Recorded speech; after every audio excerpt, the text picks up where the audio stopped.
The fluorescent lights hummed above my desk, that persistent buzz that had become the soundtrack to my 7th month of pregnancy.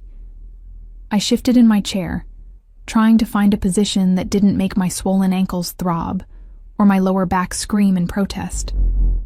The accounting ledger in front of me blurred slightly as exhaustion tugged at my eyelids.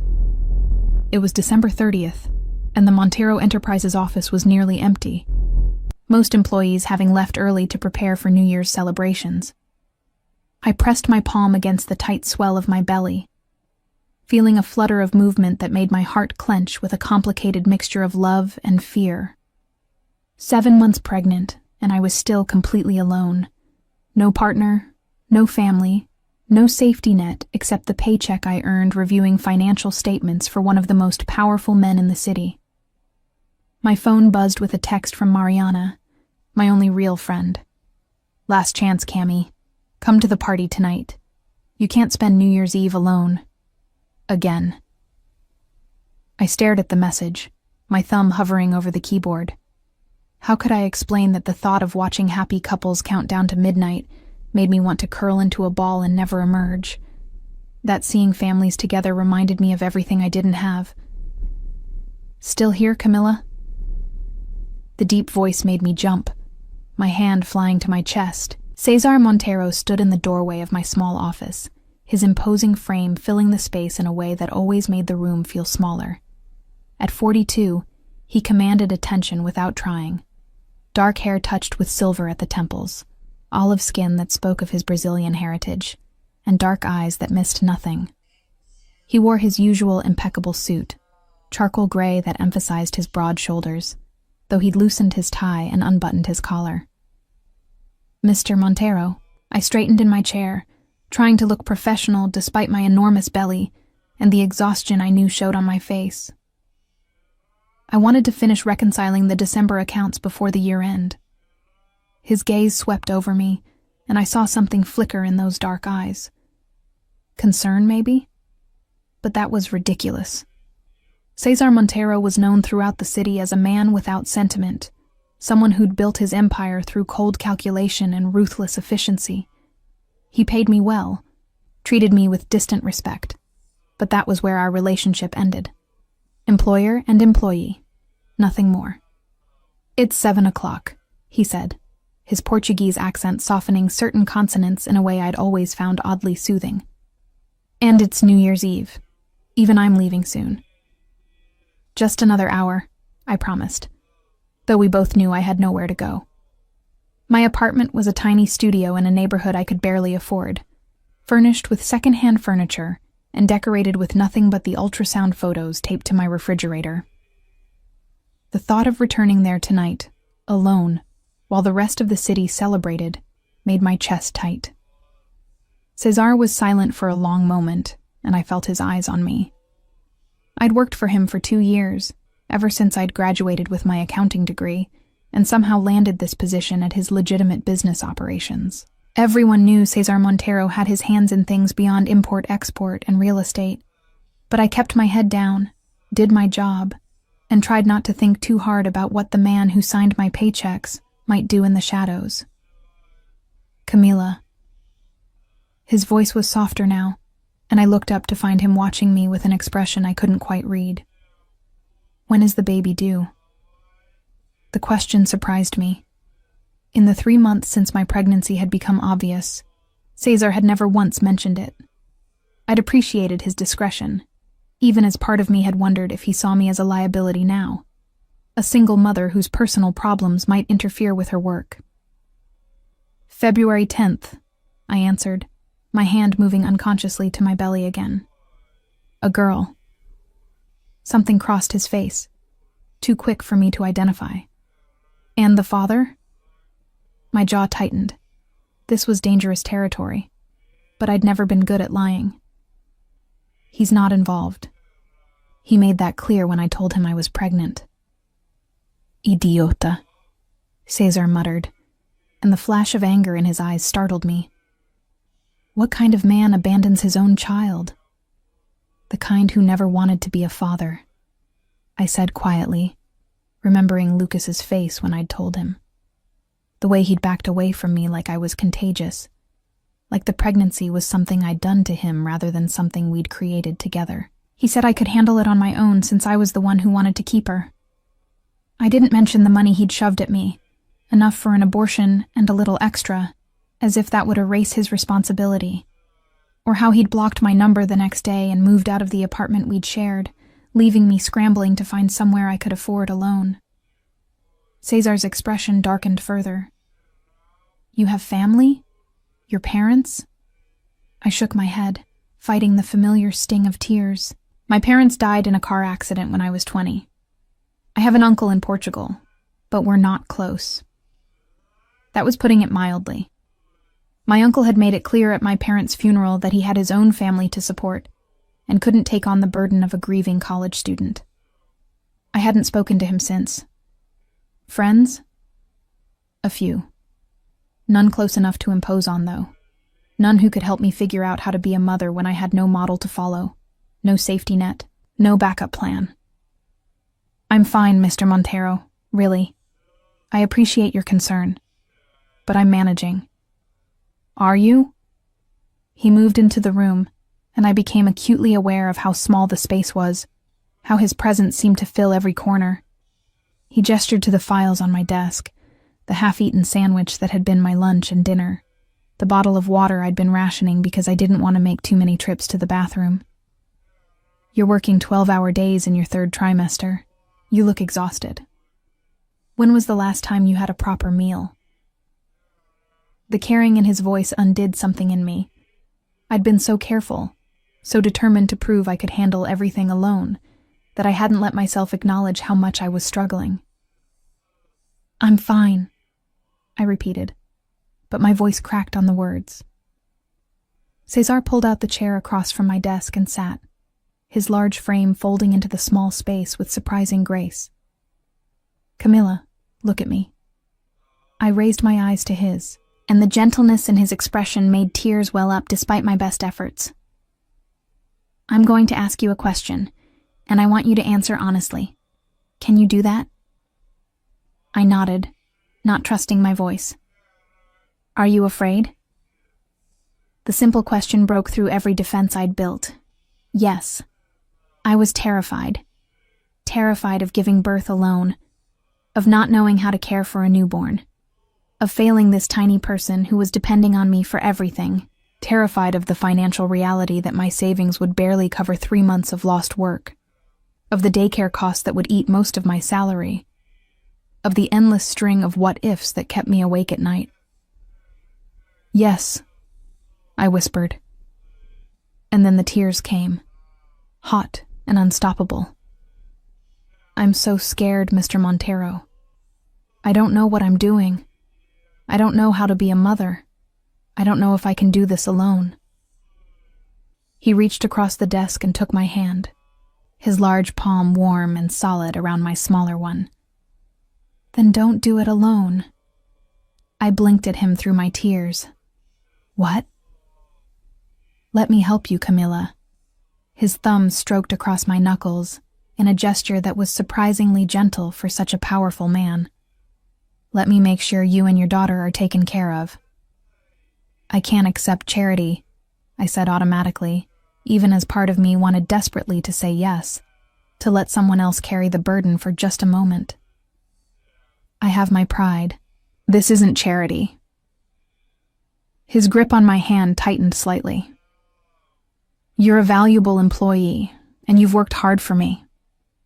Consider it an investment in retaining good talent, better maternity benefits, help with medical expenses, whatever you need.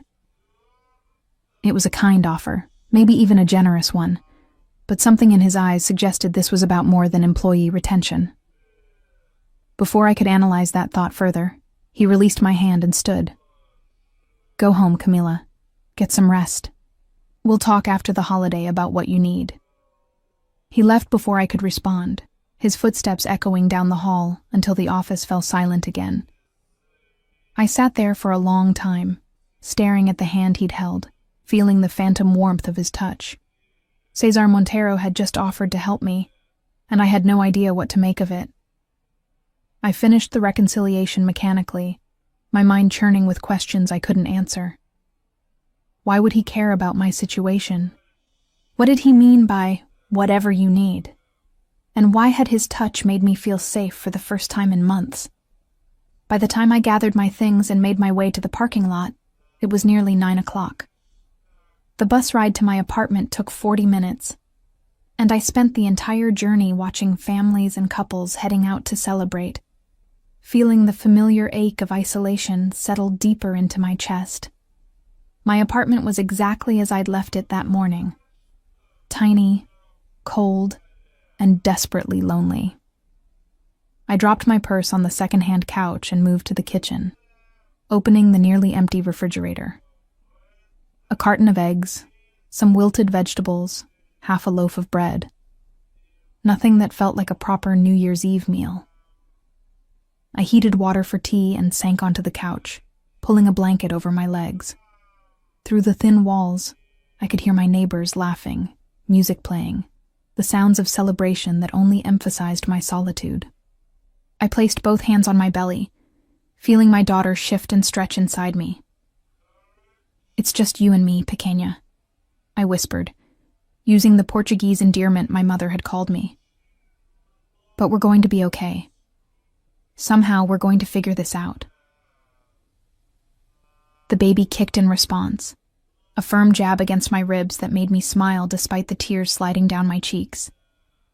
I loved her so much already, this tiny person I hadn't met yet. I would do anything for her, be anything she needed. But God, I was tired of being strong, of pretending I wasn't drowning, of facing every day alone. The tea grew cold in my hands as I sat there, listening to the city count down to midnight without me. At some point I must have dozed off, because I woke to the sound of fireworks exploding outside and my phone buzzing with New Year's messages from the few friends who remembered I existed. I was reaching for my phone when a knock sounded at my door. I froze, fear spiking through me. It was past midnight, and I lived in a neighborhood where unexpected visitors were rarely good news. The knock came again, firmer this time. "Camila, it's Cesar Montero. Please open the door." I stared at the door, my heart hammering against my ribs. Cesar Montero was at my apartment, at midnight, on New Year's Eve. Nothing about this made sense. "Camila, por favor." His voice was gentler now, almost pleading. "I know it's late, but I need to talk to you." With shaking hands, I pushed myself off the couch, my movements awkward with the weight of my belly. I checked the peephole and saw him standing there, still in his suit, but looking somehow different. Less controlled. His dark hair was slightly disheveled, as if he'd been running his hands through it, and he held 2 large bags that smelled unmistakably of food. I unlocked the door and pulled it open, taking in the sight of one of the most powerful men in the city standing in my shabby apartment building hallway, looking almost uncertain. "Mr. Montero, what are you doing here? How did you even know where I live?" "Your employee file," he said, then seemed to realize how that sounded. "I know. I shouldn't have come unannounced. But I couldn't stop thinking about you spending New Year's alone, and He stopped, his jaw tightening. "May I come in?" I stepped back, letting him enter my tiny studio. I watched his eyes take in the space, the second-hand furniture, the peeling paint on the walls, the single small window that looked out on an alley. The contrast between this and his world must have been stark. Shame heated my cheeks. "I know it's not much," I started, but he cut me off. "It's clean and safe, and you've made it home." He set the bags on my small kitchen counter, and the smell of food made my stomach growl audibly. "But it's too small for you and a baby. And these stairs—" He gestured toward the 3 flights I had to climb daily. "In your condition, that's dangerous." "I manage," I said, defensive. "I've been managing just fine." "Have you?" He turned to face me fully, and the intensity in his dark eyes made my breath catch. "Have you been managing, Camilla? Or have you been surviving?" The distinction hit too close to home. I sank back onto the couch, suddenly exhausted. Why are you here, Mr. Montero? Cesar, he corrected, moving to sit in the single armchair across from me. I think we're past formalities. He leaned forward, elbows on his knees, and for a moment he just looked at me with an expression I couldn't decipher. I'm here because I've been watching you struggle for months, and I can't do it anymore. I can't stand by and watch you work yourself to exhaustion, watch you pretend everything's fine when it clearly isn't. You're my boss, I said quietly. My personal life isn't your concern. That's where you're wrong. His voice was firm, but not unkind. You became my concern the moment you started working for me. And what kind of man would I be if I let a woman in my employ face this alone when I have the means to help? I studied his face, trying to understand what was happening. This is about employee welfare? About keeping me productive? Something flickered in his eyes. Is that what you think? That this is just business? What else would it be? My voice came out smaller than I intended. Cesar was silent for a long moment, his gaze never leaving mine. Outside, more fireworks exploded, their colorful bursts visible through my small window. Finally, he spoke, his voice low and careful. For 2 years, I've watched you work. I've seen your dedication, your intelligence, the way you handle every task with precision and care. I've noticed how you never complain, never make excuses, never ask for special treatment even when you deserve it. He paused, running a hand through his hair in that gesture I'd noticed earlier. And for 2 years, I've been professional, distant, because you were young, and you worked for me, and I had no right to see you as anything more than a valuable employee. His eyes met mine again, and I saw something in them that made my pulse quicken. But then you came to work one day with this glow about you, and I knew before you told anyone that you were pregnant. I opened my mouth, but he held up a hand. Let me finish, please. I nodded, my heart racing. I watched you come in day after day, and slowly I realized the father wasn't in the picture. I saw you eating lunch alone at your desk, working late, never mentioning plans or family or anyone to help you. And I found myself thinking about you at odd hours, wondering if you'd eaten enough, if you were sleeping, if you were afraid. Mr. Montero, Cesar. His voice was almost sharp. And I'm not finished. He stood abruptly, pacing my small living space like a caged animal. Do you know what I did tonight? I went to a party at my cousin's house. 50 people, all celebrating, all with their families and partners. And all I could think about was you, alone in this apartment, probably crying because you're too proud to let anyone see how scared you are.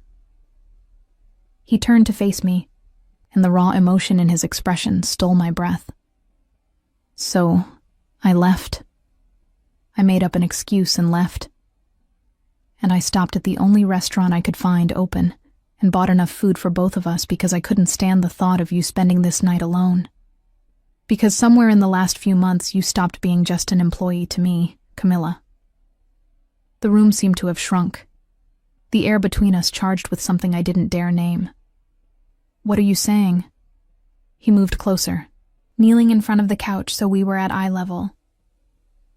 I'm saying that I care about you. More than I should. More than is probably appropriate given our professional relationship. I'm saying that when you walked into work with that pregnancy test confirmation and I saw the fear on your face, something in me shifted. I'm saying that I've spent 3 months watching you carry that baby alone, and it's been killing me not to do something about it. You don't even know me, I whispered, even as my heart threatened to pound out of my chest. Not really. Then let me know you. His hand reached out, hovering near my face before gently tucking a strand of hair behind my ear. Let me be there for you and for her. Not as your boss, but as He stopped, searching for words. As someone who cares deeply about your well-being. I can't be someone's charity case, I said, tears threatening again. I can't be the poor pregnant girl you feel sorry for. Charity? His voice held an edge now. Camilla, look at me. I raised my eyes to his. I don't feel sorry for you. I admire you. Your strength, your determination, the way you've faced this impossible situation with grace and courage. I feel a lot of things when I look at you, but pity isn't one of them. Then what? I had to know. What do you feel? His hand moved to cup my face, his thumb brushing away a tear I hadn't realized had fallen. I feel protective. I feel drawn to you in a way I haven't felt about anyone in years. I feel like I want to give you everything you deserve. Safety, security, support.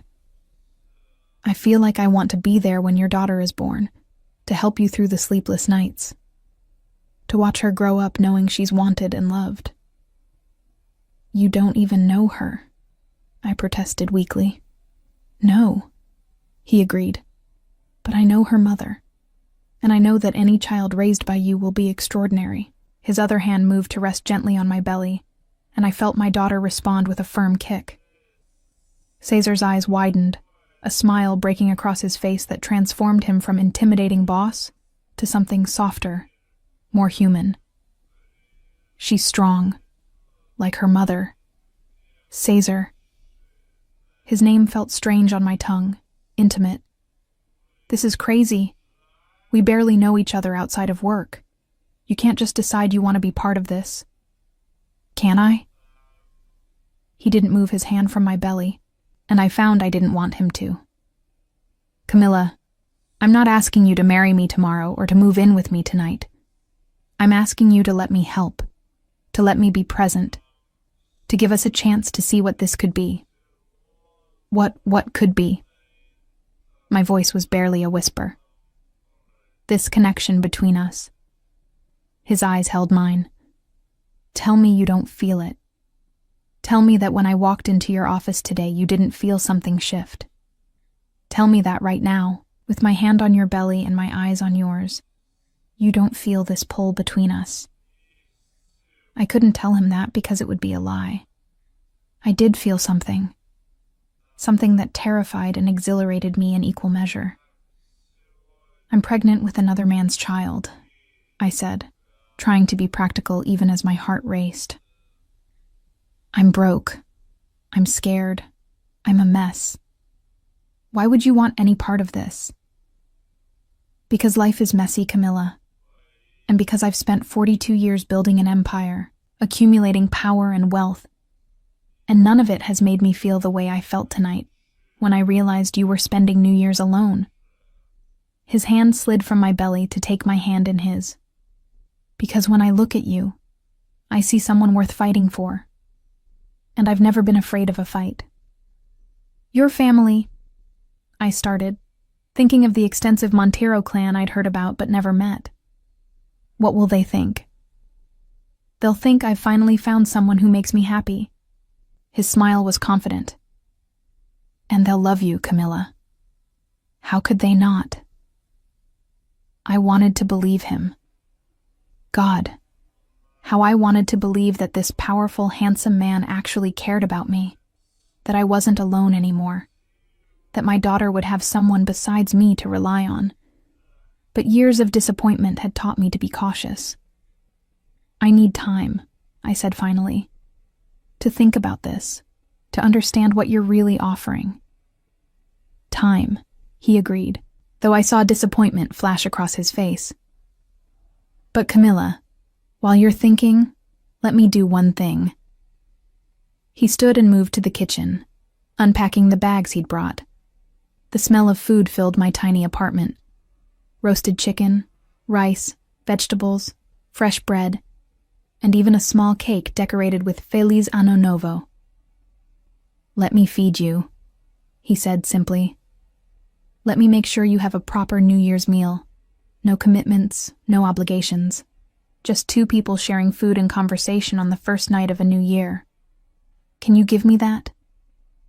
looking at the feast he'd laid out, at the care he'd taken to bring this to me, at the hope in his dark eyes, I felt something in my chest crack open.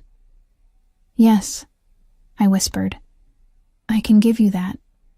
His smile was brilliant, transforming his face completely. "Then come, Mina querida. Let's welcome the new year together." As I joined him at my small kitchen table, and he served me plate after plate of delicious food, asking me about my pregnancy and my plans and my dreams for my daughter, I felt the loneliness that had been my constant companion begin to recede. Maybe, just maybe, this year would be different. Maybe I wasn't as alone as I thought. The days following New Year's became a blur of Cesar's constant presence in my life. He showed up at my apartment every morning with breakfast, drove me to work in his black Mercedes, and insisted on accompanying me to every doctor's appointment. It was overwhelming and comforting in equal measure, but I couldn't shake the feeling that we were living in a bubble that would eventually burst. That bubble burst on a rainy Saturday afternoon when Cesar arrived at my door with an announcement that made my stomach drop. "My mother wants to meet you." I stared at him, my hand instinctively going to my belly. "Your mother? Cesar, I don't think that's a good idea." "Why not?" He stepped into my apartment, shaking rain from his dark hair. Even in casual clothes, a black sweater and jeans, he radiated that same commanding presence. "You're important to me. She should meet you." "I'm your pregnant accountant," I said bluntly. "What exactly are you planning to tell her about us?" "The truth." His voice was firm. "That I care about you deeply and intend to be present for you and your daughter." "Cesar, be realistic." I moved to the kitchen, needing something to do with my hands. "Your family is one of the most prominent Brazilian families in the city. Your mother is going to expect you to be with someone from your world, someone with the right background, the right connections, not a broke, pregnant nobody." He was across the room in 3 strides, his hands on my shoulders, turning me to face him. "Don't ever call yourself a nobody, Camilla. You're brilliant, strong, and more real than anyone I've ever met in my so-called world." "That's sweet, but tomorrow, lunch at my mother's house." His tone left no room for argument. "The whole family will be there. It's time they met the woman who's changed my life." My heart hammered with anxiety. What if they hate me? Something softened in his expression. "They won't. But Camilla, I need you to understand something." He led me to the couch, sitting beside me and taking my hands in his. "My family is traditional. They have expectations. My mother especially has been trying to set me up with suitable women for years. Women who aren't 7 months pregnant with someone else's baby," I said quietly. "Women who bore me to tears," he corrected. "Women who want my money and my name but have no interest in who I really am." His thumb stroked across my knuckles. "You're different. You've never asked me for anything. You've never tried to use me. You see me, Camilla. The real me, not just the empire I've built." The next day, I stood in front of my closet in tears. Nothing fit properly anymore, and everything I owned looked cheap and worn. How was I supposed to meet Cesar's family looking like this? A knock at my door interrupted my panic. I opened it to find a woman I didn't recognize holding several garment bags. "Miss Suarez? Mr. Montero sent me. I'm Clara, a personal stylist. He thought you might need some help preparing for today." An hour later, I stared at myself in the mirror, barely recognizing the woman looking back. The emerald green dress was elegant and maternity appropriate, emphasizing my curves while accommodating my belly. Clara had done my hair and makeup with expert precision. I looked like I belonged in Caesar's world, even though I knew it was all an illusion. The Montero family estate was in an exclusive neighborhood I'd only ever driven through, never imagining I'd actually enter one of these palatial homes. Cesar held my hand as we walked up to the massive front door, and I felt his tension matching my own. "Whatever happens," he murmured, "I'm with you. Remember that." The door opened before we could knock, revealing a small, elegant woman with silver-streaked dark hair and Cesar's intense eyes. Maria Montero looked me up and down with an expression I couldn't read, and I felt myself being measured and found wanting. "Mama," Cesar said, kissing both her cheeks. "This is Camila Suarez. Camila, my mother, Maria." "Mrs. Montero," I said, extending my hand. "It's an honor to meet you." She took my hand briefly, her touch cool and impersonal. "Please come in. The family is eager to meet you." There was something in her tone that made eager sound more like curious about the spectacle. The living room was filled with people. Cesar's 3 sisters with their husbands and children, his 2 brothers with their wives, various cousins and aunts and uncles. The conversation died the moment we entered, and I felt at least 20 pairs of eyes fixate on my pregnant belly. "Everyone," Cesar said, his hand firm on my lower back. "This is Camila." The silence stretched uncomfortably until one of his sisters, a beautiful woman with long dark hair, stood and approached us. "I'm Lucia," she said warmly, taking my hands. "It's wonderful to finally meet you. Cesar has been so secretive about his personal life lately." "Secretive because he knows what the family would say," a male voice interjected. One of Cesar's brothers stepped forward, his expression less welcoming. "About him bringing home a pregnant woman who works for him. It's inappropriate, Cesar." "What are people going to think? Roberto?" Cesar's voice held a warning. "No, let me speak." Roberto turned to me, his gaze cold. "Miss Suarez, I don't know what your intentions are with my brother, but you should understand that the Montero name means something in this city. We have a reputation to maintain." "Roberto," Lucia gasped. "That's incredibly rude." "It's honest," he countered. "Someone needs to say it. This situation looks like exactly what it is. A woman in trouble latching onto a wealthy man who's fool enough to be swayed by a pretty face and a sad story." My face burned with humiliation. I felt Cesar tense beside me, his hand tightening on my waist. "Careful, brother. Very careful." "Or what?" Roberto challenged. "You'll threaten me for speaking the truth?" "We all know what this looks like. She's pregnant with another man's child. She works for you. And suddenly you're playing hero. It's embarrassing." "That's enough." Maria's voice cut through the tension like a knife. She stood, her petite frame somehow commanding the entire room. Roberto apologized to our guest immediately. "Mama, I'm just saying what everyone's thinking. Then everyone can keep their thoughts to themselves." Maria moved toward us, and I braced myself for more criticism. Instead, she looked directly at me, her dark eyes searching my face. "Miss Suarez, my son is not an impulsive man. If he brought you here, he has his reasons. I would like to hear them from you." My mouth went dry. "I'm sorry, Mrs. Montero. I don't understand. Why are you here?" she asked bluntly. "What do you want from my son?" I felt Cesar start to intervene, but I placed my hand on his arm, stopping him. If I was going to be part of his life, I needed to be able to speak for myself. "Mrs. Montero, I don't want anything from Cesar except his friendship. I didn't ask him to involve himself in my situation. In fact, I've tried repeatedly to maintain professional boundaries, but he's insisted on being present. And honestly," my voice cracked slightly, "I'm alone in this world. No family, no support system. When he offered to help, I was terrified to accept because I thought exactly what your son Roberto thinks, that people would see me as someone taking advantage." "And yet you're here," Maria observed. "Because Cesar asked me to come," I said simply.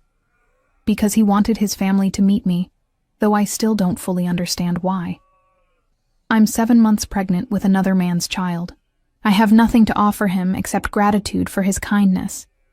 If that's not enough for your family, I understand completely." The room was silent.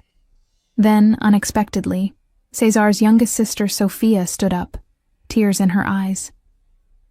"Do you know what it's like?" she asked quietly. "To be pregnant and alone?" "I do. When I was 22, I found myself in the same situation. The father left and I was terrified. This family," she gestured around the room, "they surrounded me. They supported me. They helped me raise my daughter even though some people in our community judged us." She moved closer to me. "That's what family does. We take care of our own, even when the situation isn't perfect or traditional. If my brother sees something worth protecting in you, then that's enough for me." She took my hand.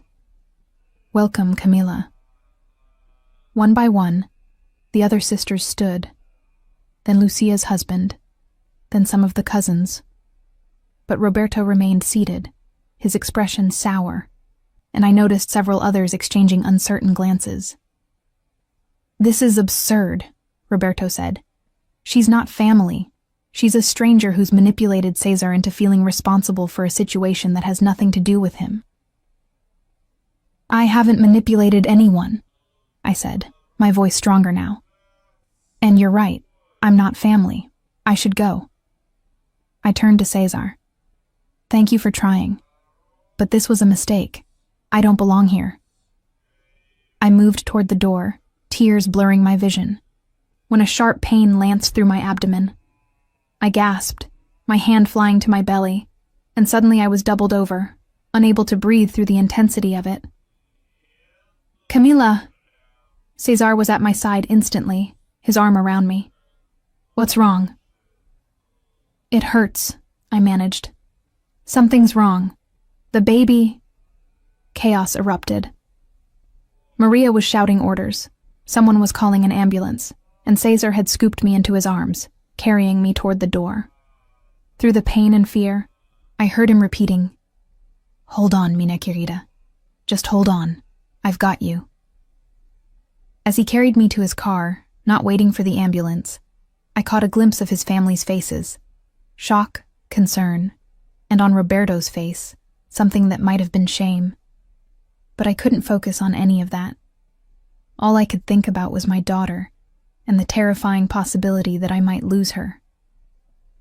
"Stay with me, Camila," Cesar commanded, as he drove with one hand, the other gripping mine. "Stay with me and stay awake. Talk to me. Tell me about your daughter. What are you going to name her?" "Celeste," I whispered through the pain. "After my mother. Her middle name was—" Another contraction ripped through me and I cried out. "We're almost there," he promised, his voice tight with barely controlled fear. "Just hold on a little longer." As we screeched into the emergency entrance of the hospital, Cesar was out of the car and lifting me before the engine had fully stopped. "I need help," he shouted. "She's 7 months pregnant and in severe pain." Medical staff swarmed us, placing me on a gurney, asking questions I could barely answer through the pain. I felt Cesar's hand being ripped from mine as they wheeled me toward the examination rooms. "Sir, you'll have to wait here," a nurse said firmly. "Like hell I will." Cesar's voice was cold and commanding. "That's my—" He stopped, then said with absolute certainty, "That's my family. I'm not leaving her." Something about the authority in his voice made the nurse step aside. Cesar gripped my hand again as they rushed me down the corridor, and I held on like it was the only thing keeping me tethered to consciousness. "Is the baby going to be okay?" I managed to ask the doctor who was examining me. "We're going to do everything we can," she said, which wasn't the reassurance I desperately needed. "It looks like you're experiencing preterm labor contractions. We need to stop them if possible. When was your last ultrasound?" 2 weeks ago. Everything was fine." "Sometimes stress can trigger these episodes," the doctor said, and I felt guilt wash over me. The confrontation with Cesar's family, the emotional upheaval, Had I done this to my baby? As if reading my thoughts, Caesar leaned close. This isn't your fault, Camilla. Do you hear me? Whatever happens, this isn't your fault. But as they hooked me up to monitors and started an IV, as I lay there listening to my daughter's heartbeat on the monitor, too fast, the nurse's expression said it was too fast, I couldn't help but wonder if getting involved with Cesar had been the biggest mistake of my life. His world was complicated and painful, and now my daughter was paying the price. I'm sorry, I whispered to my belly. I'm so sorry, Pequeña. Cesar's hand tightened on mine. She's going to be fine. You're both going to be fine. I won't accept any other outcome. I wanted to believe him. But as another contraction hit and the monitors started beeping urgently, I realized that for the first time in his life, Cesar Montero might be facing something he couldn't control with sheer will and determination. And that terrified me more than anything. The medication they gave me worked, eventually. After 3 terrifying hours where the doctors monitored my contractions and my daughter's heart rate, things finally stabilized. The doctor, Dr. Miranda, a woman with kind eyes and a no-nonsense manner, sat on the edge of my hospital bed and delivered the verdict. You're going on strict bed rest for the remainder of your pregnancy, she said firmly. No work, minimal stress, and someone needs to monitor you constantly. Another episode like this could result in premature delivery, and at 30 weeks, that's a risk we want to avoid if possible. I can't afford to stop working, I said, my voice hoarse from crying. I need the income. I need the health insurance. You need to keep that baby inside you for at least another month, preferably 6 weeks, Dr. Miranda interrupted. Miss Suarez, I understand you're in a difficult situation, but your health and your daughter's health have to come first. I looked at Cesar, who hadn't left my side for a single moment. His expensive sweater was wrinkled, his hair disheveled from running his hands through it repeatedly, and exhaustion shadowed his eyes. But his grip on my hand remained steady, unwavering. She'll have everything she needs, he said quietly. Money, insurance, care, whatever it takes. Cesar, I can't ask you to... You're not asking. I'm insisting. His dark eyes held mine with an intensity that made my breath catch. No more arguments? Camila, you're going to let me take care of you, and that's final. A knock at the door interrupted us. Maria Montero entered, followed by Sofia, Lucia, and surprisingly, Roberto. They all looked shaken, worried, guilty. How is she? Maria asked, directing the question to Cesar, but her eyes on me. And the baby? Stable, Cesar answered. But she needs complete bed rest for the next 6 to 10 weeks. Maria nodded, then moved closer to the bed. Up close, I could see that she'd been crying, her makeup slightly smudged. Miss Suarez, Camilla, I owe you an apology. When you collapsed in my home, I realized how poorly we had treated you. You were our guest, you came at my son's invitation, and we allowed you to be attacked under our roof. Mrs. Montero, you don't need to... I do, she said firmly. And please, call me Maria. She glanced at Cesar, something passing between them that I couldn't interpret. My son is not a man who shows his heart easily. If he cares for you enough to bring you to meet us, then I should have trusted his judgment instead of letting old prejudices cloud mine. I'm the one who should apologize, Roberto said, stepping forward. He looked genuinely remorseful. I was cruel and judgmental. I let my concern for my brother's reputation override basic human decency. When you collapsed, when I saw the terror on Cesar's face... He stopped, his jaw tightening. I realized I could have caused something terrible. I'm sorry, Camilla, truly. I didn't know what to say. These powerful, wealthy people were apologizing to me, the broke pregnant girl who'd crashed their family gathering. Thank you, I managed finally. I appreciate that. More than apologies, we'd like to help, Sophia said, her gentle voice filling the awkward silence. If you need bed rest, you can't stay alone in your apartment. You should stay with one of us. I have a guest room and I work from home so I could check on you.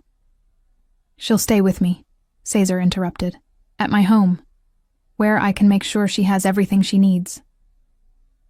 The room fell silent. Maria's eyebrows rose. Cesar, that's not appropriate. An unmarried woman living in your home. I have a 4-bedroom house, he said. She'll have her own room, her own space. But I'm not negotiating on this, Mama. Camilla needs care and monitoring, and I'm going to make sure she gets it. People will talk, Maria warned.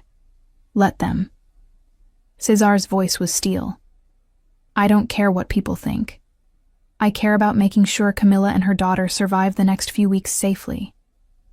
I opened my mouth to protest, to say this was too much, too fast, too inappropriate. But the truth was, I had no other options. I couldn't afford private nursing care, couldn't manage bed rest alone in my apartment with 3 flights of stairs to navigate. And despite everything, I trusted Cesar. He'd proven over and over in the past weeks that his care for me was genuine. Okay, I whispered. Thank you. The relief on his face was palpable. He lifted my hand to his lips, pressing a kiss to my knuckles that made my heart flutter despite the circumstances. You won't regret this, minha querida. I promise. Dr. Miranda discharged me the next morning with strict instructions and a prescription for medication to prevent premature labor. Cesar had already arranged everything, a wheelchair for the hospital exit, his car waiting at the curb, and when we arrived at his house in the upscale neighborhood of Jardim Europa, I found a hospital bed had been set up in one of the spacious guest rooms. This is too much, I protested as he helped me into the room. The space was 3 times the size of my entire apartment, decorated in soothing blues and creams, with large windows overlooking a private garden. It's not enough, he countered, helping me settle onto the bed. But it's a start. Over the next few days, I discovered what Cesar meant by taking care of me. A private nurse named Helena came twice daily to check my vitals and the baby's heartbeat. Meals appeared at regular intervals, prepared by Rosa, Cesar's housekeeper, who had strict instructions about nutrition for pregnant women.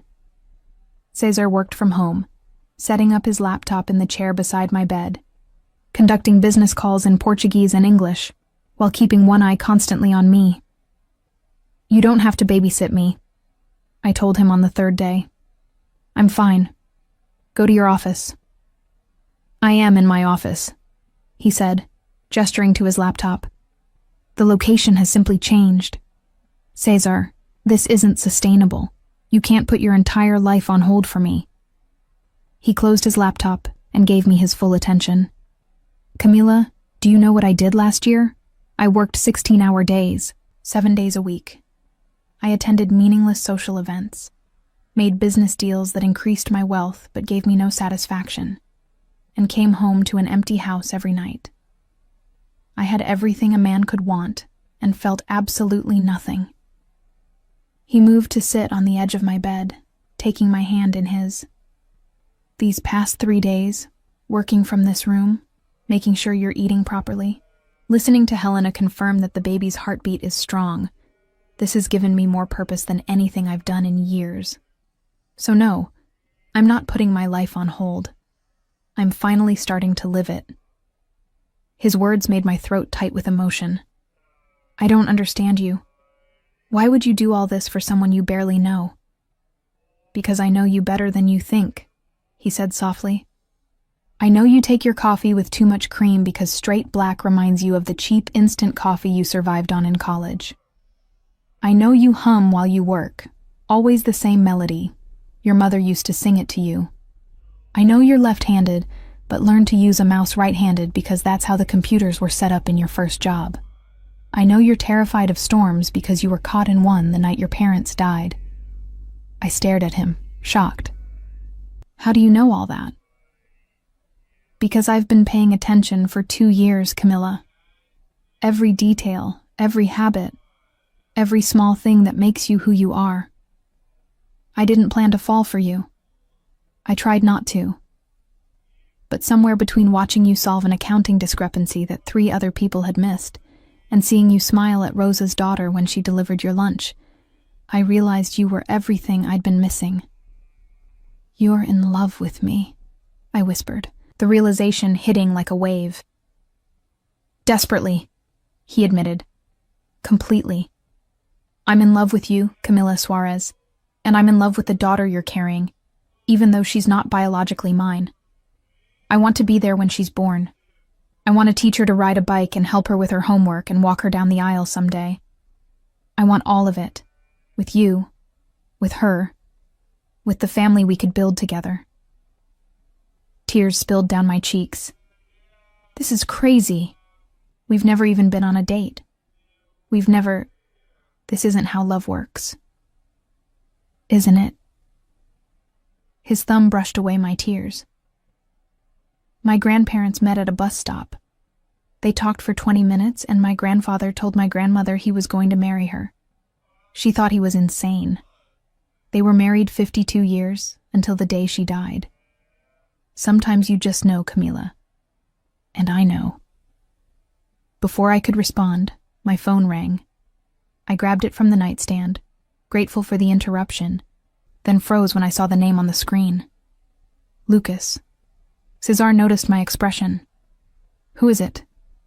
"The baby's father," I said quietly. "He's calling." After 7 months of silence, Cesar's voice went cold. What could he possibly want? My hand trembled as I answered. "Hello? Camilla." Lucas's voice was exactly as I remembered. Smooth, confident, utterly self-centered. "I heard you had some kind of medical emergency. Are you okay?" "How did you hear that?" I asked, suspicion making my voice sharp. "I still have friends in the city. Word gets around." He paused. "Look, I've been thinking. About the baby, about my responsibilities. I was wrong to walk away. I want to be involved." My heart sank. This couldn't be happening. Not now. "Lucas, you made your position very clear. You wanted nothing to do with her." "I was scared," he said, and I could hear the manipulation in his tone, the same manipulation that had worked on me for 2 years. I panicked, but I've had time to think, and I realize I made a mistake. She's my daughter, Camila. I have rights. "Rights?" My voice rose. "You have rights? You abandoned me when I needed you most. You gave me money for an abortion and blocked my number. You have no rights." Cesar's hand tightened on mine, his expression thunderous. "The law would disagree," Lucas said, his voice turning harder. "I'm her biological father. If I want custody, visitation, a say in her life, I'm entitled to it. And from what I hear, you're shacked up with some rich guy now. That doesn't look good, Camilla. A single mother living with a man she's not married to. Judges tend to frown on that kind of instability." "Are you threatening me?" I couldn't believe what I was hearing. "I'm stating facts. Look, I don't want to make this ugly. I'm willing to be reasonable. We can work out an arrangement, shared custody maybe. I'll even help with expenses, but I want to be in my daughter's life. And if you try to keep me out, I'll take you to court." The call ended, leaving me staring at the phone in shock. 7 months of silence, and now Lucas wanted back in? It didn't make sense. Unless... "He heard you're with me," Cesar said quietly, voicing my thoughts. "He heard that Cesar Montero is involved with you, and suddenly he's interested again." "But why?" I looked at him, confused and frightened. What would he gain? Cesar's expression was grim. Money. A settlement to go away. Or maybe leverage. Information about me he could sell to my competitors or enemies. Or perhaps just the satisfaction of making trouble for someone he perceives as having taken what's his. I was never his, I said firmly, and neither is my daughter. Our daughter, Cesar corrected gently. If you'll let her be. Legally, I can't do anything until she's born and you give me permission. But Camila, if you'll allow it, I want to adopt her. I want to be her father in every way that matters. Cesar, think about it, he interrupted. You don't have to answer now. But know this. No matter what Lucas tries, no matter what threats he makes, I won't let him hurt you or take your daughter. I have resources he can't imagine, and I will use every single one of them to protect you both. The intensity in his voice should have frightened me. Instead, I felt safe for the first time since Lucas's call. Why? I whispered. Why would you fight for us like this? Because you're mine, he said simply. Both of you, and I protect what's mine with everything I have. That night, as I lay in the comfortable bed in Cesar's guest room, I thought about everything that had happened. My daughter's father suddenly reappearing, Cesar's declaration of love, the family that had gone from hostile to protective in the space of one medical emergency. My life had become unrecognizable, transformed from isolated struggle to complicated drama. But as I placed my hand on my belly and felt Celeste respond with a firm kick, I realized something important. For the first time since I'd learned I was pregnant, I didn't feel alone. I had Cesar's protection, his family's support, and the promise that whatever came next, I wouldn't face it by myself. The question was whether I was brave enough to accept it all. The help, the love, the complicated entanglement with a man whose world I barely understood. And whether I could trust that this wasn't temporary, that Cesar wouldn't wake up one day and realize he'd taken on too much, that the reality of a newborn and a partner with nothing to offer would be too much burden. I wanted to believe. God, how I wanted to believe. But years of disappointment had taught me that wanting something didn't make it real.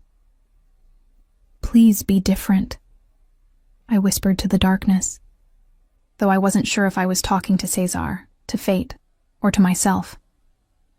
Please let this be real. Lucas showed up at Cesar's house 4 days later. I was in the garden. Helena had insisted that short, supervised walks were good for circulation. When Rosa came hurrying out, her expression troubled. Miss Camilla, there's a man at the gate. He says he's the baby's father and demands to see you. My blood went cold. Where's Cesar? At a meeting downtown. He should be back within the hour. Rosa wrung her hands nervously. The man is very insistent. He's threatening to call the police, saying Mr. Montero is holding you against your will. That's ridiculous, I said, but panic fluttered in my chest. Lucas was here, at Cesar's home, causing a scene. Let me talk to him through the intercom. Rosa led me inside to the security panel. On the screen, I could see Lucas standing at the gate, looking as handsome and polished as ever in an expensive suit I knew he couldn't actually afford. His blonde hair was perfectly styled, his smile calculated for the security camera. I pressed the intercom button. What do you want, Lucas? Camilla. His voice was warm, concerned, the same tone he'd used when we first met. Thank God. I was worried when you didn't return my calls. Can we talk, please? I drove all the way here. We have nothing to talk about. You made your choice 7 months ago. I made a mistake, he said, and I could see him arranging his features into an expression of remorse. A terrible mistake that I regret every day. Please, just give me 10 minutes. Let me explain. Let me see you. Make sure you're really okay. I'm not letting you in. Then come out here. Just for a few minutes. We can talk through the gate if you're worried. His voice took on an edge. Or are you a prisoner in there, Camilla? Does your sugar daddy not let you leave? He's not... I stopped, realizing Lucas was trying to provoke me. I'm not coming out. Go away, Lucas. Fine. His expression hardened. Then I'll see you in court. My lawyer is already drawing up custody papers. I hope you're prepared for a long, ugly legal battle, because I'm not going away. That's my daughter you're carrying, and I have rights. The screen went dark as he walked away, but I stood there trembling. My hand pressed to my belly protectively. Celeste kicked, as if sensing my distress. Miss Camilla, you should sit down, Rosa said gently, guiding me back to the living room. Mr. Cesar will know what to do. Cesar arrived home 20 minutes later, and the moment he saw my face, his expression darkened. What happened? I told him everything. His jaw tightened with each word, a muscle ticking dangerously. When I finished, he pulled out his phone and made a call, speaking rapid Portuguese too fast for me to follow. Then he turned to me, his voice controlled but with an underlying fury I'd never heard before. This ends now, he said. Lucas is playing games, and I don't play games, Camilla. I eliminate problems. What does that mean? I asked, suddenly afraid of what Cesar might do. It means I'm going to have a conversation with him, man to man. And after that conversation, he'll understand that pursuing you and Celeste is the worst mistake he could make. Cesar, you can't... I didn't even know how to finish that sentence. Couldn't threaten him, couldn't hurt him. I knew Cesar Montero's reputation, knew that his business empire included things that existed in shadows. Please don't do anything illegal. His expression softened slightly as he knelt before me, taking my hands. I would never do anything that could take me away from you or put you at risk. But Lucas needs to understand consequences, and I'm very good at making people understand consequences. I don't want you to become a monster because of me. Mina querida. He cupped my face gently. I've been called a monster by many people. But with you, I try to be just a man. A man who loves you and will protect you with everything he has. Trust me to handle this my way. Before I could respond, the doorbell rang. Rosa answered it, and voices carried from the foyer. One Rosa's nervous tones, and another that made my stomach drop. Maria Montero. Where is my son? Cesar's mother demanded, sweeping into the living room like a small hurricane. She was impeccably dressed as always, but her expression was thunderous. Cesar, we need to talk. Now. Mama, this isn't a good time. I don't care. Maria's gaze moved to me, not unkindly, but with concern. Camilla, dear, would you give us a moment? Anything you need to say to me can be said in front of Camilla, Cesar said firmly. Maria sighed, sitting down in one of the elegant armchairs. Very well. I've just come from lunch with Teresa Alvarez. Do you know what she told me? That her nephew Lucas is planning to sue for custody of Camilla's baby. That he's painting you, Cesar, as a dangerous influence. That he's collecting evidence to present to a judge about your business activities. My heart sank. He's trying to use Cesar against me. Exactly. Maria looked at her son. Cesar, you need to think about this carefully. If Lucas takes this to court, if he brings lawyers who start digging into your business, into your connections. Let them dig, Cesar said coldly. My legitimate businesses are spotless, and my other activities are so well insulated that no family court judge will find anything actionable. But the perception, the rumors, Maria pressed.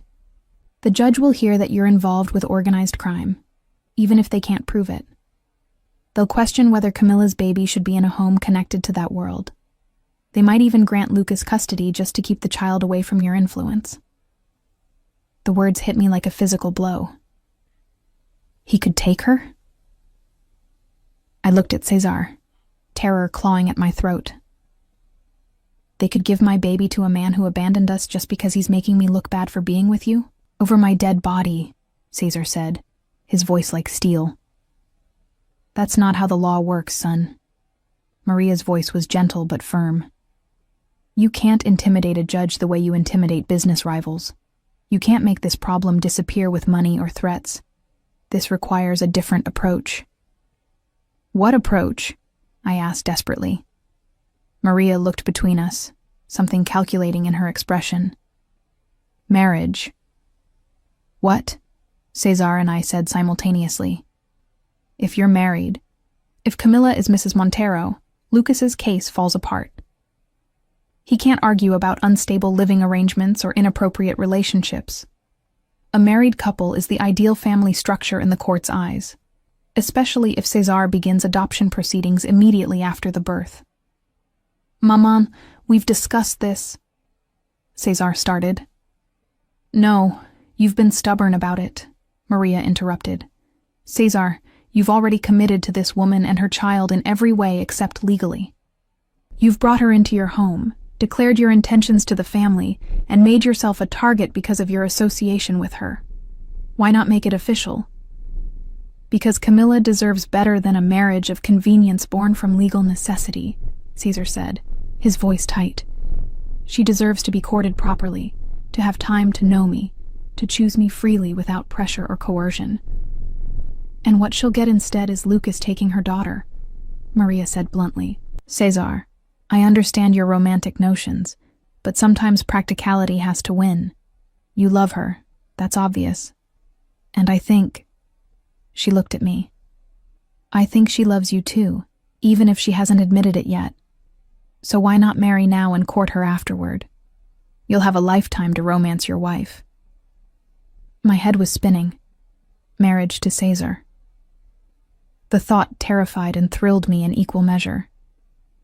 I can't ask him to marry me just to solve my legal problems. That's not fair to him. You're not asking, Cesar said quietly. I'm offering. He moved to kneel before me again, taking both my hands in his. Camila, this isn't how I wanted to do this. I had plans, romantic plans involving courting you properly, giving you time to feel secure in my devotion. But if marrying me now protects you and Celeste from Lucas, then that's what we'll do. Cesar, marriage is the legal formalization of what already exists between us, he interrupted. Camila, I already think of you as my wife. I already think of Celeste as my daughter. Making it official changes nothing except giving us legal protection and giving you my name. But you'd be tied to me, I protested. To a woman with nothing to offer you. To a child that isn't yours. She is mine. His voice was fierce. In every way that matters, she's mine. I'll be in the delivery room when she's born. I'll walk the floor with her when she cries. I'll teach her to read and to ride a bike and to stand up for herself. I'll be her father, Camila, if you'll let me. Legal documents are just paperwork confirming what my heart already knows. Tears streamed down my face. What if you regret it? What if one day you wake up and realize you've chained yourself to someone who can't give you what you deserve? What I deserve. He smiled, brushing away my tears. Mina querida, I deserve nothing. I've built my empire on ruthlessness and calculation. I've done things I'm not proud of. But somehow, miraculously, I've been given you. A woman who sees past my power and my money to the man underneath. A woman who makes me want to be better. That's more than I ever hoped for. This is insane, I whispered. We've known each other 3 weeks like this. I've known you 2 years, he corrected. I've loved you for months, even when I tried not to. And I'll love you for the rest of my life. So marry me, Camila Suarez. Not because it's practical or convenient, but because I love you desperately and want to spend every day proving it. I looked at Maria, who was watching us with something that might have been approval. What about your family? What will they think? They'll think Cesar has finally found someone worthy of him, Maria said firmly. And they'll welcome you as a daughter. I promise you that, Camila. Whatever happened at our first meeting, it's forgotten. If you marry my son, you'll have the full support and protection of the Montero family." The weight of the decision pressed on me. Marriage to Cesar meant safety, security, a father for my daughter. But it also meant stepping fully into his world, accepting everything that came with being Mrs. Montero. Could I do that? Could I be what he needed? As if sensing my thoughts, Cesar squeezed my hands. "You don't have to be anything except yourself, Camila. That's all I've ever wanted." I thought about Lucas's threats, about the possibility of losing Celeste, about spending the rest of my life fighting legal battles alone. Then, I thought about Cesar's steady presence over the past weeks, his gentle care, the way he made me feel safe and cherished, the way he spoke to my belly and called my daughter his own. "Okay," I whispered. "Yes, I'll marry you." The relief and joy on his face was worth every uncertainty. He pulled me into his arms, carefully, mindful of my belly, and held me like I was something precious. "You won't regret this," he promised against my hair. "I'll spend every day making sure you don't regret this." "We should do it quickly," Maria said, ever practical. "Before Lucas can file his custody suit. I'll make the arrangements. A small ceremony, family only, this weekend." "This weekend?" I pulled back to look at Cesar. "That's 3 days away." "Is that too soon?" His eyes searched mine. I thought about it, then shook my head. "No. If we're doing this, let's do it. Before I lose my nerve or Lucas causes more problems." "Then this weekend it is." Cesar's smile was radiant. "You're going to be my wife, Camila. Finally, officially mine." As Maria began making phone calls, already organizing what she called a simple family wedding, I sat there trying to process what had just happened. In 3 days, I would be Camila Montero. In 6 weeks or less, I would have a daughter. My entire life was transforming at a speed that left me breathless. Cesar sat beside me, his hand covering mine on my belly. "Are you scared?" he asked quietly. "Terrified," I admitted, "but also hopeful." "Is that strange?" "It's perfect." He pressed a kiss to my temple. "We're going to be a family, Mina querida. You, me, and Celeste. And I promise you'll never be alone again." As his arms came around me and I felt safe despite all the chaos, I allowed myself to believe him. Maybe this was insane. Maybe we were rushing. But maybe, just maybe, this was exactly what was supposed to happen. Maybe I'd been alone for so long because I was waiting for him. "I love you," I whispered, the words escaping before I could stop them. Cesar went very still. "Say that again." "I love you," I repeated louder this time. "I don't know when it happened, but I do. I love you, Cesar Montero." The kiss he gave me was gentle and fierce all at once, a claiming and a promise. And as Maria's voice carried from the other room, already commanding caterers and florists and musicians, I realized my life would never be quiet or simple again, but it would be full and loved.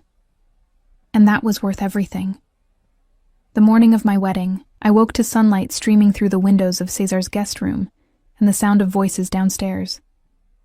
For a moment, I forgot where I was, forgot what day it was. Then reality crashed back, and my heart began to race. In 4 hours, I would be married to Cesar Montero. A knock at the door made me sit up carefully, mindful of my enormous belly. "Come in." The door opened to reveal not just Maria, but all 3 of Cesar's sisters, Lucia, Sofia, and Isabella, carrying what looked like enough coffee and pastries to feed an army. "Good morning, bride," Lucia said warmly, setting her burden on the dresser. "We thought you might need reinforcements." "And company," Sofia added, settling into the chair by the window. No bride should prepare alone. Even if the wedding is happening rather quickly, Isabella said with a knowing smile. She was the sister I'd met least, having been traveling during my hospital scare, but her welcome now seemed genuine. Maria supervised as they arranged the food, then turned to me. "How are you feeling, dear? Any contractions?" "Just the usual Braxton Hicks," I assured her. Dr. Miranda had cleared me for the wedding, as long as I remained seated for most of it, and didn't overexert myself. "I'm okay, just nervous." "About marrying Cesar?" Lucia asked gently. "Or about everything else?" "Both," I admitted. This time last week, I was living alone in a tiny apartment, convinced I'd be raising my daughter by myself.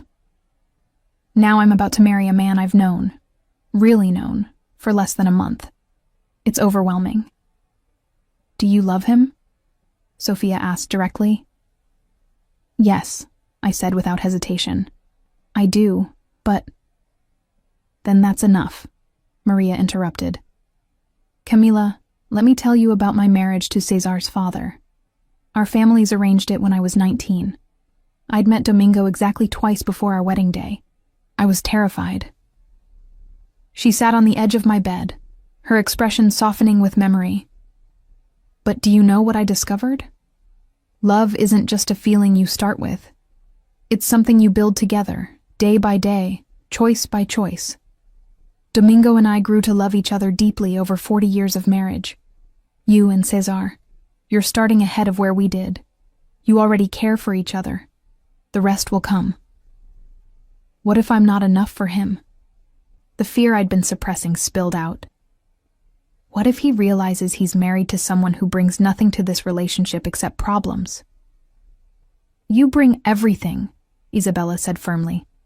"Cesar has money, power, respect. But he's been empty, Camilla. We've watched him become harder, colder, more isolated over the years. Then you came along, and suddenly he's smiling again. He's present. He's happy. That's not nothing." "She's right," Lucia agreed. "My brother is a different man with you. Better. Softer. More human." Their words wrapped around my heart like a warm embrace. These women, Cesar's family, soon to be my family, were accepting me. Not because they had to, but because they wanted to. "Thank you," I whispered, tears threatening. "All of you." "No tears," Maria commanded, but gently. "We have a wedding to prepare for, and you need to look beautiful. Now, let's get you ready." The next 3 hours were a whirlwind. They helped me shower and dress in the simple ivory dress Maria had somehow found in my size. Elegant, with lace sleeves and a draped bodice that accommodated my belly while making me feel beautiful. Sophia did my hair, weaving small flowers into the loose curls. Isabella handled makeup with the skill of someone who understood how to enhance without overwhelming. When they finally let me look in the mirror, I barely recognized myself. I looked like a bride, like someone worthy of standing beside Cesar Montero. "He's going to lose his mind," Lucia said with satisfaction. The wedding was being held in the garden of Maria's estate, the same house where I'd collapsed just days ago. But now, as Rosa helped me down the stairs and outside, it had been transformed. White flowers everywhere, chairs arranged in neat rows for the 50 or so family members gathered, and at the end of a rose-petal-strewn path, standing beneath an arch woven with more flowers, was Cesar. He wore a black suit that emphasized his broad shoulders, his dark hair perfectly styled, his expression composed. But as I appeared at the start of the path, supported by Maria on one side and Rosa on the other, his composure shattered. His eyes widened, his breath visibly caught, and the look of pure love and wonder on his face made me cry, despite all the warnings about makeup. "You're beautiful," he mouthed as I approached. The ceremony itself was brief. Father Miguel, the family priest, speaking in Portuguese and English about love and commitment, and the blessing of family. I barely heard the words, too focused on Cesar's hands holding mine, his eyes never leaving my face, the way his thumb stroked across my knuckles in that now familiar gesture of comfort and possession. "Do you, Camila Maria Suarez, take this man to be your lawfully wedded husband?" Father Miguel asked. "I do," I said, my voice strong despite my tears. "And do you, Cesar Domingo Montero, take this woman to be your lawfully wedded wife?" "I do," Cesar said, his voice rough with emotion. "Absolutely I do." "Then by the power vested in me, I pronounce you husband and wife. You may kiss your bride." Cesar's kiss was gentle, reverent, a promise sealed before God and family. When we pulled apart, I was officially Camila Montero, and the family erupted in applause. The celebration that followed was everything I'd never had. Warmth, laughter, family surrounding us with love and acceptance. Even Roberto approached, offering a genuine apology and a warm hug. "Welcome to the family, sister," he said, and I knew he meant it. But as the sun began to set and guests mingled over dinner, a commotion at the gate drew everyone's attention. Through the gathering dusk, I could see security stopping someone, raised voices carrying across the garden. "That's Lucas," I said, my happiness evaporating. "He's trying to get in." Cesar's expression went cold. "Stay here." He kissed my forehead. "I'll handle this." But Maria stood as well. "No, son. We'll handle this. As a family." What followed was something I'd never forget. The entire Montero family, all 50 people, moved as one toward the gate where Lucas stood arguing with security. I followed, supported by Sofia and Lucia, unwilling to hide while others fought my battle. "You can't keep me from her," Lucas was shouting. "I have rights. That's my baby she's carrying." "That's where you're wrong," Cesar said, his voice deadly calm as he reached the gate. "That baby is mine. Camila is mine. She's my wife now, legally and in every way that matters. And if you come near my family again, you'll discover exactly what happens to people who threaten what belongs to the Montero family." "You can't intimidate me," Lucas said, but I heard the uncertainty in his voice. "I'll take you to court. You'll do nothing," Maria interrupted. "Because my son isn't the only one with resources, young man. The Montero family has lawyers who would be delighted to bury you in legal proceedings for the next decade. We have connections that would ensure you'd never work in this city again. And we have a very long memory for people who cause problems for our family." She stepped closer to the gate, her small frame somehow intimidating despite her size. "But more than that, we have love for that young woman and the child she carries. They are ours now, and we protect our own with everything we have. So I suggest you leave, now, and never come back." The family stood behind her, a united front, and I felt something break open in my chest. This was what family meant. Not blood, but choice. Not obligation, but fierce, protective love. Lucas looked at all of us, then at me. "Camila, you're really choosing this. These people?" "I'm choosing love," I said firmly, Cesar's arm coming around my waist. "I'm choosing safety. I'm choosing a real family for my daughter. Something you never offered us." He stared for another moment, then turned and walked away. I watched until his car disappeared, then sagged against Cesar in relief. "It's over," he murmured. "He's gone. You're safe." "We're safe," I corrected, my hand on my belly where Celeste was kicking vigorously, as if celebrating our victory. 6 weeks later, at 3 a.m. on February 8th, my water broke. Cesar drove me to the hospital with one hand on the wheel and one gripping mine, talking steadily to keep me calm through the contractions. The family arrived within an hour. Maria, all 3 sisters, even the brothers and their wives, filling the waiting room with love and support. But it was Cesar who never left my side. Cesar who held my hand through every contraction, who whispered encouragement in Portuguese and English, who cried when Celeste finally entered the world with a furious wail at 6:47 a.m. "She's perfect," he breathed as the nurse placed her in my arms. "Absolutely perfect." "Would you like to hold your daughter?" I asked, and his eyes filled with tears. "My daughter," he repeated reverently. "Yes, please." Watching him hold Celeste for the first time, seeing the absolute love and wonder on his face, I knew I'd made the right choice. This man who'd claimed us both with such certainty was exactly the father my daughter needed. The family poured in once we were settled, everyone wanting to meet the newest Montero. Maria held Celeste with practiced ease, tears streaming down her face. "Welcome, pequeña," she whispered. "Welcome to our family." 3 months later, we stood in a courthouse as Cesar formally adopted Celeste, giving her his name legally as well as in his heart. The judge, who'd reviewed Lucas's abandoned custody filing with obvious disgust, approved the adoption without hesitation. "Celeste Maria Montero," Cesar said afterward, holding our daughter while I stood beside him, his wedding ring solid on my finger. "Our daughter. Our family," I corrected, looking at the Monteros gathered around us, at the life we'd built from impossible beginnings.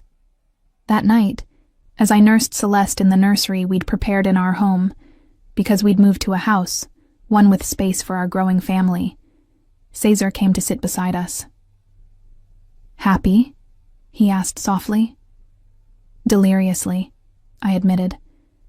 "Though if you'd told me a year ago that I'd be married to my boss and raising our daughter together, I would have thought you were insane."